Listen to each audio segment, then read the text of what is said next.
होइन नि त्यो त घुम्दाखेरि त उयो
हामी चाहिँ अहिले चाहिँ हल्दीबारी जाँदैछौँ है त।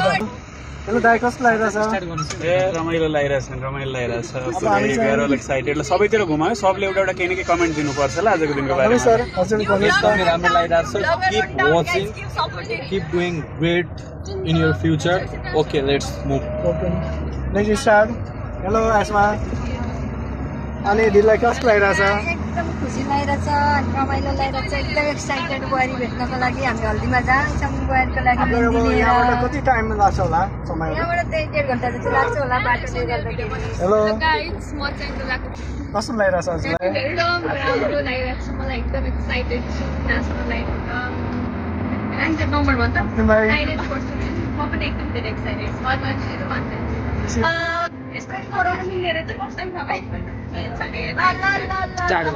हेलो हेलो के छ अविसा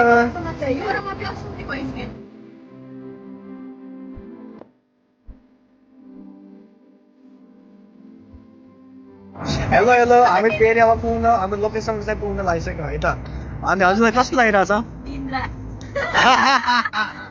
हामी सबैजनालाई बाटो चाहिँ एकदमै गाह्रो भएर है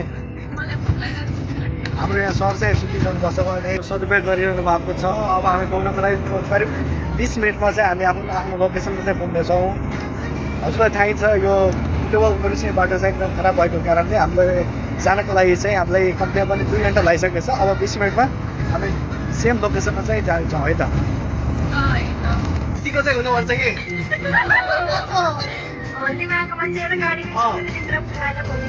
हाम्रो भिडियो भाइ उहाँलाई भोलिको लागि अझै शुभकामना छ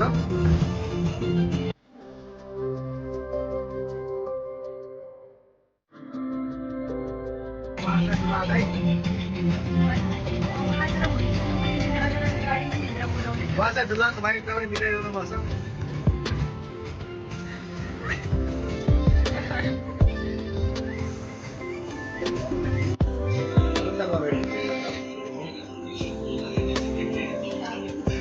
निकल ready? The 1, 2,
Ready? 1, 2, 3.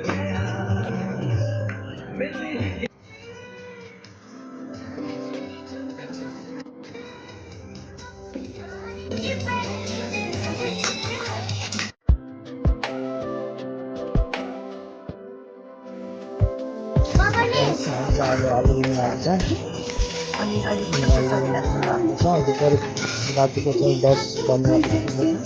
त्यहाँबाट हामी घर गएको लागि रेडी हुन्छ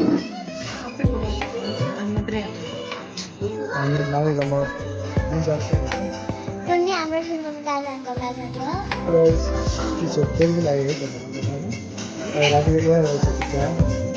यसो हो अहिले चाहिँ हाम्रो करिब 12 बज्न लागेको छ। हामी अहिले चाहिँ पिपना भन्ने ठाउँमा आइसक्यौँ। एकदमै रमाइलो पनि भइसक्यो, रमाइलो भयो है। अनि दुला चाहिँ यहाँ सुतिसक्नु भएको छ। अब दुलाको चाहिँ अब चास सोलो भयो। करिब हामीलाई चाहिँ हाम्रो डेस्टिनेसन पुग्नलाई चाहिँ हामीलाई कति टाइम लाग्छ होला भन्दाखेरि 120 मिनट। धन्यवाद।